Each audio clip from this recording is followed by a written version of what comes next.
코로나19가 점점 심해지면서 우리가 함께 한 정서에서 예배드리지 못하고 비록 각 처소에서 각 가정에서 예배를 드리지만 앞서 말씀드렸듯이 성령 하나님께서 우리로 하여금 여전히 함께하게 하시며 한 교회, 즉 한 산성교회의 성도로서 우리의 모두 예배를 하나로 받으심을 믿으시기를 바랍니다. 하나 되어지는 하나님의 은혜가 우리 각 가정 가운데 있음을 기억하시면서 그 소망 가운데 오늘의 말씀 가운데 함께 하시길 간절히 바랍니다. 우리는 대림절 마지막 주를 지나고 있습니다. 이제 며칠 후면 이제 성탄절이죠. 매년 반복되는 성탄절이지만 올해는 참 다른 것 같습니다. 우리 교육자분들도 말씀하시길 올해는 참 분위기가 그래요라고 이야기를 합니다. 왜 그렇습니까? 지금쯤이면 우리 교회학교 아이들이 성탄 발표회 준비하면서 즐거운 모습, 웃음진 모습을 준비하여서 하나님과 성도들 앞에서 아름다운 모습, 귀여운 모습들을 많이 보여줄 차례인데 그러한 것들이 지금은 전혀 이루어지지 않기 때문입니다. 그러다 보니 거리두기 해야 되고 많이 모이는 것도 못하다 보니 서로가 절대되어진 마음, 좀 절대되어진 모습으로 아마 이 성탄을 보내지 않나 생각이 되어집니다. 더욱이 안타까운 것은 성탄 예배 또한 비대면으로 예배 진행되기 때문에 함께 예배드리는 모습은 물론이거든요. 또 우리 성탄 찬양대의 칸타타 또한 올해는 듣지 못하게 됨을 인하여서 참 아쉽지 않나, 아쉬운 마음이 가득하지 않나 생각합니다. 그럼에도 불구하고 우리가 이러한 상황 속에서도 우리가 꼭 기억해야 될 것은 우리가 성탄절을 매년 그냥 지내보내는 것이 아니라 참된 의미를 다시금 기억하고 그 참된 의미 속에서 우리의 올바른 신앙생활이 어떠해야 마땅한 것인가를 상고하는 시간 되길 간절히 바랍니다. 우리의 형편이 어떠하든 우리의 상황이 어떠하든 때론 여유롭든 여유롭지 못하다 할지라도 이 땅 가운데 오신 예수님, 그 하나님의 아들 독생자는 모든 인류의 유일한 구원자가 되심은 우리가 모두 믿는 사실입니다. 작년이나 그리고 코로나19로 가득한 올해라 할지라도 이 사실은 결코 변하지 않는다는 것입니다. 마태복음 1장 14절에 이런 말씀이 있습니다. 말씀이 육신이 되어 우리 가운데 거하시매 우리가 그의 영광을 보니 아버지의 독생자의 영광이요 은혜와 진리가 충만하더라. 여기서 거하심에라는 이 헬라어는 거처하셨다, 거처로 삼으셨다라는 의미를 가지고 있습니다. 이걸 조금 더 원문으로 직역하면 천막을 치셨다라는 의미도 해석할 수 있습니다. 이스라엘 백성의 진 가운데 천막을 치시고 즉 성막을 치셔서 영광으로 임재하셨던 그 하나님이 이제는 육신으로서 즉 우리와 동일한 모습으로서 이 인간 사이에 인간 세상 가운데 오심을 말하고 계십니다. 천막을 치며 살았던 이스라엘 백성들의 이야기를 우린 잘 알고 있습니다. 모세오경, 즉 오경 중에 출애굽기, 레위기, 민수기, 신명기가 그 이야기를 담고 있죠. 척박하여 먹을 것이 없고 마실 것이 없던 광야에서 하나님은 어떻게 하셨습니까? 낮에는 뜨거운 햇살 때문에 밤에는 극심한 추위 때문에 고통받던 그들에게 하나님은 또한 어떻게 하셨습니까? 함께 하셨습니다. 밤에는 불기둥으로 함께 하셨고 낮에는 구름기둥으로 또한 함께 하셨습니다. 아침마다 만나를 주시며 함께 하셨고 그들이 목이 마를 때마다 반석에서 물이 나게 하심으로 또한 함께 해 주셨다는 것입니다. 아무것도 없는 그 광야에서 이스라엘 백성은 세상의 모든 것보다 크신 하나님과 동행하게 되었습니다. 이것이 거하시다, 장막을 치셨다, 함께 하시다의 의미입니다. 이렇게 함께 하시는 하나님, 그 하나님을 성경은 한 단어로 표현하는데 무엇이라 얘기합니까? 마태복음 1장 23절은 말하기를 보라 처녀가 잉태하여 아들을 낳을 것이요 그 이름을 임마누엘이라 하리라 하셨으니 이를 번역한즉 하나님이 우리와 함께 계시다 함이니라. 임마누엘, 즉 하나님께서 우리와 함께 하시다는 것입니다. 어떻습니까? 처녀가 즉 동정녀가 아이를 출산한다고 말합니다. 이것은 불가능한 이야기죠. 남자를 알지 못하는 여성이 아이를 가지는 것 자체가 크나큰 모순입니다. 하지만 하나님은 세상의 모순 속에서 자신의 뜻을 펼치고 계십니다. 하늘에서 만나가 내리는 것 모순이죠. 반석에서 물이 나는 것 또한 모순입니다. 불기둥, 구름기둥도 모순입니다. 그런데 하나님은 이런 모순으로 그 백성들과 함께 하시며 자신의 뜻을 이루어 주셨다는 것입니다. 더욱이 무엇보다 하나님, 즉 신이신 그분이 인간이 되신 이 사건, 이것은 그 어떤 것보다 특별하고 강력한 모순이라는 것입니다. 더욱이 왕실도 아닌 예수님은 어디에 태어나셨습니까? 마국간, 말구에 태어나셨습니다. 이것이 가장 큰 모순이라는 것입니다. 이 말도 안 되는 모순, 세상은 분명히 이것을 모순이라 하며 있을 수 없는 일이야 하며 비아냥거릴지 모릅니다. 그럼에도 불구하고 하나님의 약속, 즉 이 언약은 진리여서 그 모든 모순을, 즉 인간 사이에 있는 모든 모순을 참이 되게 하셔 이루셨다는 것입니다. 예수님이 동정녀를 통해 이 땅 가운데 오신 그것은 우리가 믿는, 저와 여러분들이 확신하는 인류 최대의 모순입니다. 그 어떤 이성으로도 논리로도 그것을 결코 설명할 수 없습니다. 설명 자체가 불가능합니다. 왜 그렇습니까? 그것이 하나님의 섭리이기 때문입니다. 하나님은 이 모순을 통하여서 우리를 구원하셨습니다. 이 놀라운 모순이 없었다면 오늘 이 시간 저와 여러분은 이 자리에서 각 처소에서 예배를 드리기보다는 흑암 가운데, 그리고 시간을 더할수록 더욱더 큰 암흑 속에 빠져들어가는 인생을 살지 모릅니다. 이 성탄절은 세상이 말하는 그 어떤 것보다 특별하고 놀라운 모순이 이루어진 사건이라고 할 수 있습니다. 그러니 성탄절이 우리 가운데 다가올 때 우리는 뜻없이 의미 없이 그냥 작년에도 있었던 일들, 그 작년에도 있었던 일들이 올해도 이루어지겠구나라는 그런 생각으로 결코 받아들여서는 안 된다는 것입니다. 모순이 될지 모르나 그 모든 것을 참이 되게 계신 하나님께서 죄로 죽었던 우리를 살리신 구원의 시작, 그 날이 곧 성탄절이라는 것입니다. 그러니 단순히 이것은 우리가 즐기는 날, 만족하는 날, 행복해할 날을 넘어서서 우리의 구원이 시작되는, 말씀하신 그 일들이 실현된 날이라는 사실을 우리는 깊이 묵상할 수 있어야 합니다. 본문은 우리가 잘 아는 예수님의 성육신 사건 중에 하나입니다. 여러 가지 에피소드 중에 중요한 부분을 이야기하고 있습니다. 동방에서 별을 보고 찾아온 박사들의 모습 속에서 성탄절을 참되게 맞이하는 성도의 마땅한 모습이 무엇인가를 분명히 우리에게 말해주고 있습니다. 첫 번째로 우리 본문 10절의 말씀을 함께 보겠습니다. 그곳에 이렇게 말합니다. 그들이 별을 보고 매우 크게 기뻐하고 기뻐하더라. 동방에서 온 박사들이 바라본 별, 그들이 바라본 그 기쁨을 준 별은 어떤 별입니까? 이쁜, 그리고 반짝거리는 어떤 샛별 같은 그런 별이기 때문에 그 별을 보고 기뻐했을까요? 그런데 9절에 보니 이렇게 이야기합니다. 그 별이 문득 앞서 인도에 가다가 악이 있는 곳 위에 머물러 서 있는지라 라고 이야기합니다. 그 별이 어떻게 했다고 이야기합니까?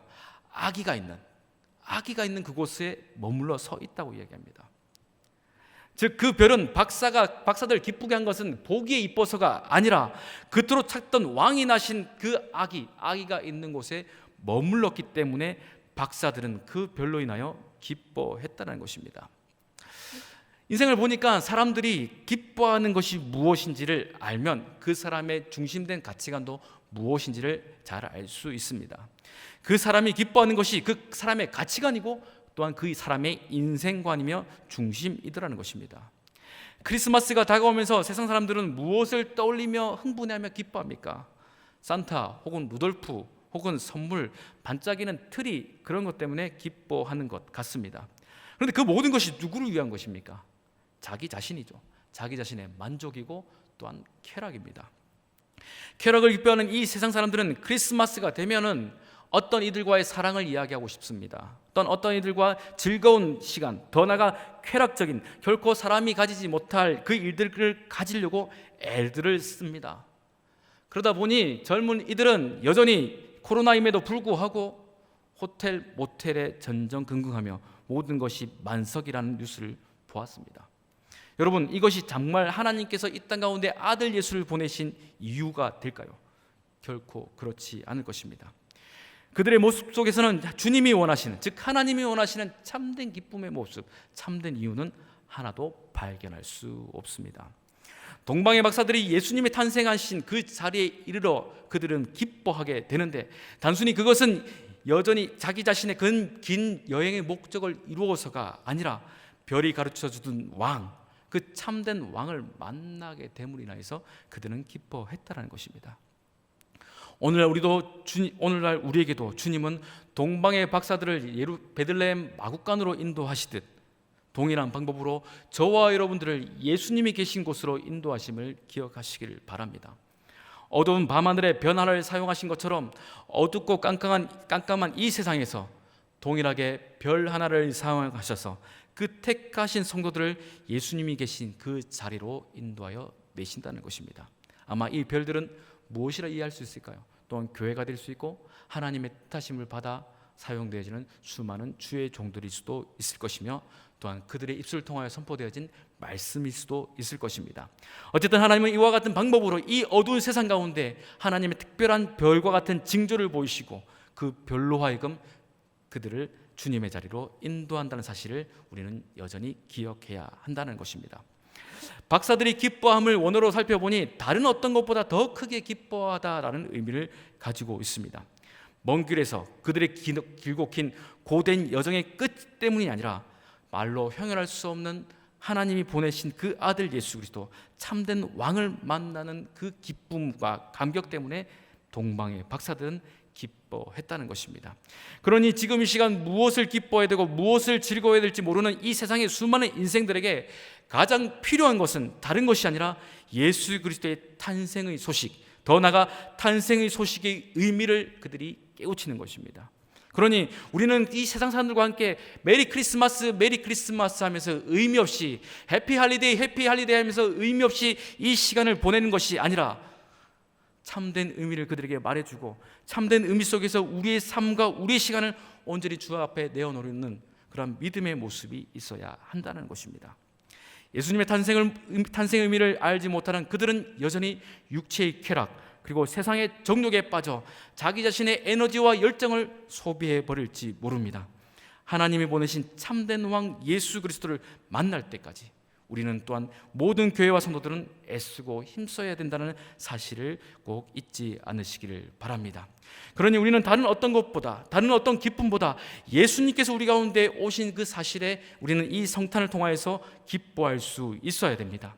그냥 이례적인 어떤 단회적인 사건으로서의 이해가 아니라 우리의 삶 가운데 오신 주님, 육신으로 오신 그 주님을 우리가 맞이하며 여전히 그 주님께서 우리의 예배 가운데, 우리의 기도 가운데, 또한 우리의 가정 가운데, 우리의 삶 가운데 오심을 우리가 기억하며 기뻐할 수 있어야 한다는 것입니다. 이것이 이 성탄을 맞이하는 우리, 성탄을 맞이하여 참된 기쁨을 누리는 성도의 마땅한 모습이라고 할 수 있는 것입니다. 하나님을 만나는 그 일들을 기대하시길 바랍니다. 하나님을 만나는 그 일들에 여러분의 소망과 뜻을 마음껏 품어내시기를 바랍니다. 기대가 큰 만큼, 소망이 큰 만큼 하나님은 그 기쁨 가운데 놀라운 은혜와 또한 놀라운 참된 기쁨을 우리의 신앙 가운데 가득히 채워주실 것입니다. 이러한 기쁨으로 이 성탄을 지내는 복된 성도들 되시길 간절히 바랍니다. 또한 두 번째로 우리 11절 상반절을 보겠습니다. 집에 들어가 아기와 그의 어머니 마리아가 함께 있는 것을 보고 엎드려 아기께 경배하고, 사람이라면 크고 화려하고 웅장한 것 앞에 겸허해집니다. 서울에 가보니 그 롯데월드 타워 보신 적이 있으실 겁니다. 와 하면서 참 높더라고요. 그런데 또한 해운대 가면 LCT라는 아파트, 높은 아파트 보신 적이 있을 겁니다. 아주 긴 나무젓가락 3개가 서 있는 듯한 아주 큰 아파트가 있습니다. 그것을 보아도 와 라는 생각이 듭니다. 신방을 가봤더니 한참 올라갔는데도 20몇 층이더라고요.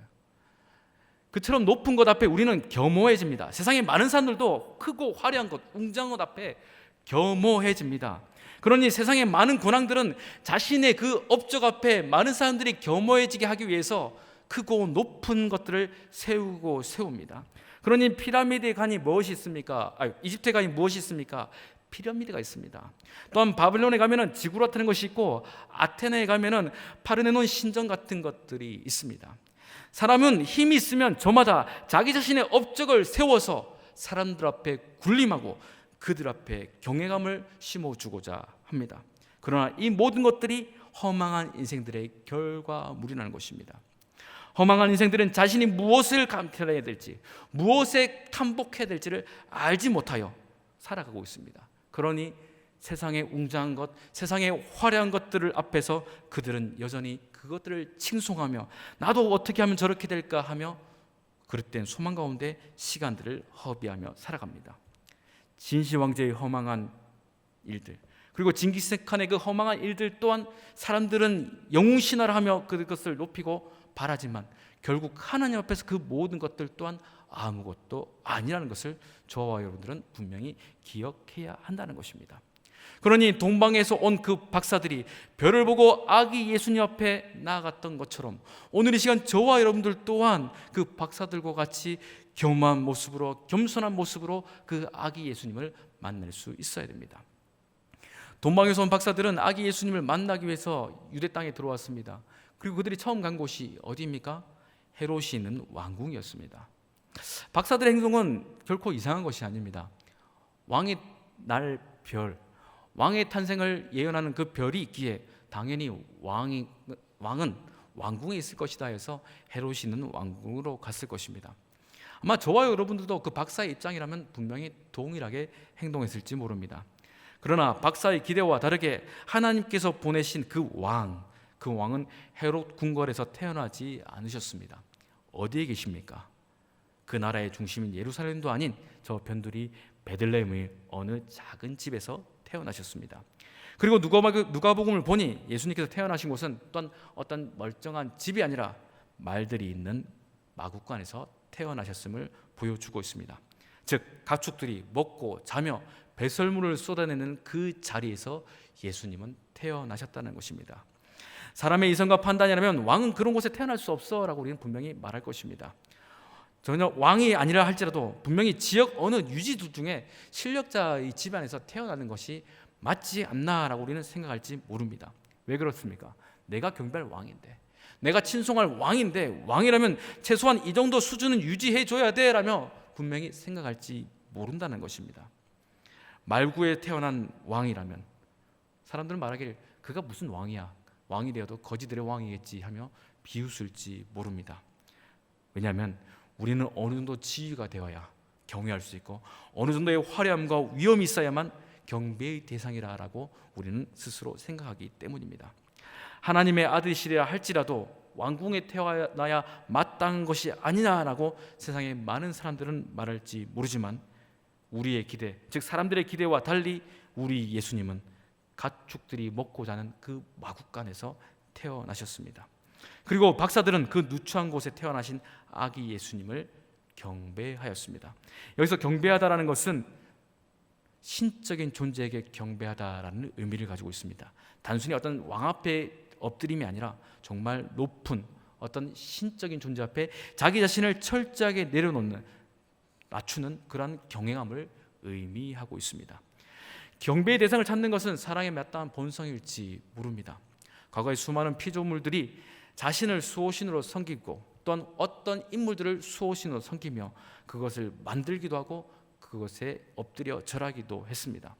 이 땅에 살아가는 수많은 사람들 또한 연예인 혹은 어떤 위인들을 경배하며 그들을 바라보며 그들을 따라다니기도 합니다.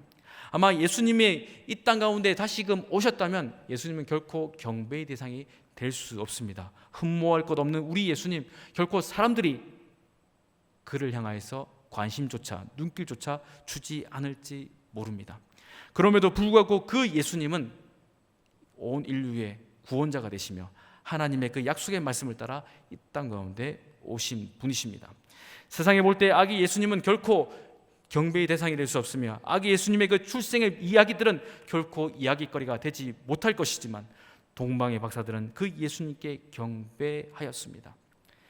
세상은 예수님의 그 일들을 바라보면서 결코 아니다 할지 모르나 별을 보고 따라온 동방의 박사들의 눈에는 하나님의 영광과 존귀가 가득한 임재의 처소로서 보여지게 된 것입니다. 사람들은 예수님이 태어난 마구간 같은 곳을 주목하지 않습니다. 아마 저와 여러분도 그럴지 모릅니다. 혹 많은 사람들은 교회를 선택할 때도 크고 화려한 교회, 많은 것이 갖춰져 있는 교회를 우선 선택합니다. 집을 선택할 때도, 차를 선택할 때도 그와 같은 비슷한 본성들이 있습니다. 그러나 오늘 이 시간 저와 여러분들은 우리에게 오신 예수님이 어떠한 모습으로 어떠한 상황 가운데 오셨음을 기억한다면 우리는 우리의 선택은 사람의 눈, 사람의 가치, 사람의 기준에 있지 않음을 이제는 우리가 분명히 시인해야 한다는 것입니다. 즉 우리의 선택은 우리에게 있는 것이 아니라 하나님의 뜻, 하나님의 기준에 의하여 이루어져야 한다는 것입니다. 그러니 우리의 예배 또한, 우리의 신앙 또한 우리의 기준, 사람의 기준이 아니라 하나님의 기준을 따라 예배하고 하나님의 기준을 따라 경배해야 한다는 것입니다. 그러니 우리의 예배가 주 앞에 온전하다면 무엇이 있어야 됩니까? 다른 어떤 것이 아니라 예수님이 그곳에 계셔야 한다는 것입니다. 교회의 주인은 예수님이시며 예배의 주체가 되시며 예배의 모든 제물이 되시기 때문입니다. 그러니 이와 같은 사실을 믿고 확신하는 자들만이 예수님이 어떤 모습으로 그곳에 오신다 할지라도, 또한 예수님이 어떤 모습으로 우리 삶 가운데 함께 하신다 할지라도 예수님을 신뢰하며 예수님 옆에 경배할 수 있는 것입니다. 점점 혼탁해져가는 이 시대 속에서 우리가 그 예수님의 일들, 하나님의 역사를 바라볼 때 하나님은 아무것도 하지 않는 것처럼, 때로는 초라한 것처럼 보여질지 모르나 여전히 우리 예수님과 하나님의 역사는 경배의 대상이 되심을 믿으시기를 바랍니다. 어두운 세상 가운데 별 하나를 사용하셨듯이 하나님은 여전히 이 시대 가운데 그 작은 별 하나 같은 주의 성도들과 교회들을 사용하신다는 사실을 믿으시기를 바랍니다. 이 별은 그 존재는 미약하다 할지라도 그 예수 그리스도를 바라보고 그 예수 앞에 머물렀던 것처럼 저와 여러분들이 복음 앞에 머물고 복음을 향하여 나아갈 때 우리의 신앙은 하나님이 기뻐하시는 자들이 될 것이며 우리를 통하여 수많은 인생들이 또한 주님께 경배하는 놀라운 일들이 일어나게 됨을 믿으시기를 바랍니다. 주님은 다양한 모습으로, 뜻밖의 모습으로 우리의 인생 가운데 찾아오십니다. 그 인생 가운데 찾아오신 주님을 우리는 우리의 육신의 눈으로 그를 판단할 것이 아니라 성령 안에서, 성령의 말씀 안에서 그 모든 것들을 분별하여 경배하고 또한 그분의 뜻을 따라 순종하여 나가는 믿음의 모습이 이 성탄을 맞이하는 성도들의 마땅한 모습임을 기억하시기를 바랍니다. 또한 세 번째로 11절 하반절을 보도록 하겠습니다. 보배압을 열어 황금과 유황과 모약을 예물로 드리니라. 박사들은 자신들의 보배압을 열었습니다. 가장 값지고 비싼 것들을 남겨두었던 보배압을 열어 그 안에 있는 것들, 즉 황금과 유황과 모략을 예수님께 드렸습니다. 아마 그 당시 사회에서 가장 비싼 것들이라 할 수 있을 것입니다. 이들이 드린 예물은 자신들이 가진 가장 값진 것들입니다. 경배하는 마음으로 시작되었지만 우리가 경배할 때 단순히 마음에서 그쳐서는 결코 그 경배는 온전할 수 없습니다. 마음에서 시작하는 경배는 행동으로 결실되어야 되고 드러나야 됩니다. 왜냐하면 하나님은 마음과 행동을 모두 경배로 받으시길 원하십니다. 성자 예수님께서 하나님의 마음을 헤아리실 것에서 그치지 않으시고 하나님의 뜻을 따라 자기 자신을 이 땅 가운데 내어놓으셨던 것처럼 오늘 이 시간 저와 여러분도 우리 예수님처럼 하나님의 뜻, 그 뜻을 마음으로만 헤아리고 이해하고 나타내는 것이 아니라 우리의 삶 가운데 나타나야 한다는 것입니다. 동방의 박사들이 자신의 보배압을 열어 경배했던 것처럼 우리의 가장 값진 것을 주 앞에 드리는 믿음의 모습들이 우리 가운데 신앙의 인격, 신앙의 반응으로 나타나야 한다는 것입니다. 그래서 예수님을 인격적으로 만난다면 모든 그리스도인들은 자기 자신의 소유물에 대한 이해가 달라지기 시작합니다. 자신이 소유라 여겼던, 자신이 주인이라 여겼던 그 모든 것들이 나는 주인이 아니구나, 나는 관리자구나 라는 그 사실을 깨닫기 시작합니다. 삼위일체 되신 하나님께서 천지 만물을 지으시고 그 천지 만물 가운데 나에게 주어진 이 소유물을 관리자로서 나에게 허락하셨음을 깨닫기 시작하기 때문입니다. 예수님을 인격적으로 만났던 삭개오의 반응이 어떠합니까? 누가복음 19장 8절을 보니 이렇습니다. 삭개오가 서서 주께 여짜오되 주여 보시옵소서, 내 소유의 절반을 가난한 자들에게 주겠사오며 만일 누구의 것을 속여 빼앗은 일이 있으면 내 갑절이나 갚겠나이다. 삭개오는 예수님 앞에 자신의 본질과 현재의 모습이 무엇인지를, 그 상태를 깨닫기 시작했습니다. 그리고 예수님이 무엇을 원하시든지 그 뜻에 순종하겠노라 하는 청지기의 자세, 충실한 종의 모습으로 변하기 시작했다라는 것입니다. 삭개오처럼 지금 시간 또한 그 동방의 박사들처럼 우리가 예수님 앞에서 우리의 보배압을 열 수 있는 행동이 이 시간 또한 있어야 한다는 것입니다. 단순히 마음만 드리는 예배가 아니라 우리의 삶과 행동으로서 또한 드려지는 예배가 이 성탄절 가운데 분명히 있어야 한다는 것입니다. 동방의 박사들이 가져왔던 그 보배압은 분명히 왕궁에 있는 어떤 왕에게 드리려고 가져왔던 예물일지 모릅니다. 그것은 당시 고대 사회의 일반적인 어떤 상례였던 것 같습니다. 그렇지만 그 보배합을 어린 아기, 즉 말구에 누워있는 아기께 드리는 것은 인간적으로 참 아깝다라고 생각할지 모릅니다. 그럼에도 불구하고 그들은 그러한 주저함 없이 그 자리에 바로 엎드려서, 즉 배설물이 있고 진흙이 있는 그곳이라 할지라도 그곳에 바짝 엎드려 자신들이 가져온 보배합을 열어 주님께, 즉 아기 예수님께 드렸다는 것입니다. 어둡고 누추한 그곳에서 그들이 드렸던 그 보배합을 드리는 행동들은 결코 사람으로서는 이해할 수 없으나 하나님의 섭리와 하나님의 이끄심으로서는 그 모든 것들이 가능할 수 있습니다. 그러니 오늘 이 시간 저와 여러분도 온전히 예수님 앞에 나가야 합니다. 예수님 앞에 나아가서 우리의 인격과 우리의 신앙으로서 우리의 보배합을 열 수 있는 믿음이 이 성탄절 가운데 있어져야 한다는 것입니다. 하나님께서 이 성탄절 가운데 이 보배합을 열어 복방의 박사들이 주님께 예물을 드리는 그 모습을 이사야서나 혹은 시편과 곳곳에 있는 말씀의 실현으로서 또한 우리 가운데 보여주셨습니다.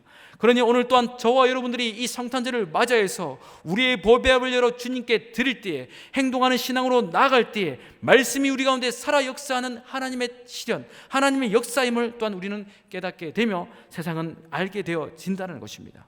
그러니 우리의 드림은 단회적인 사건이 될 수 없습니다. 예수 그리스도를 믿고 예수 앞에 서는 그 시간부터 주님이 부르시는 그날까지 지속하여 이루어져야 될 우리의 신앙이라는 사실 또한 잊지 않으시기를 바랍니다. 예수님께서 우리의 왕이 되신다는 사실을 믿으신다면, 예수님께서 우리의 왕으로서 우리의 삶 가운데 오신다는 사실을 믿으신다면, 이제는 단순히 관념과 의식으로만 그치는 우리의 모습이 아니라 이제는 행동하며 실천하는 모습으로서 이 성탄절을 주 앞에 드리는 믿음의 성도들이 되어야 할 것입니다.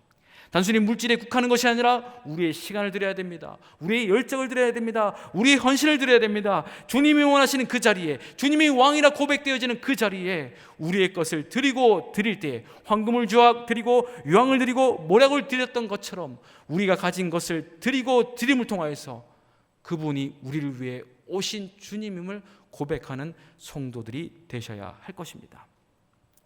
이 성탄절을 맞이하면서 성탄절을 눈앞에 둔 저와 여러분을 향해서 주님은 다시금 우리에게 말씀하십니다.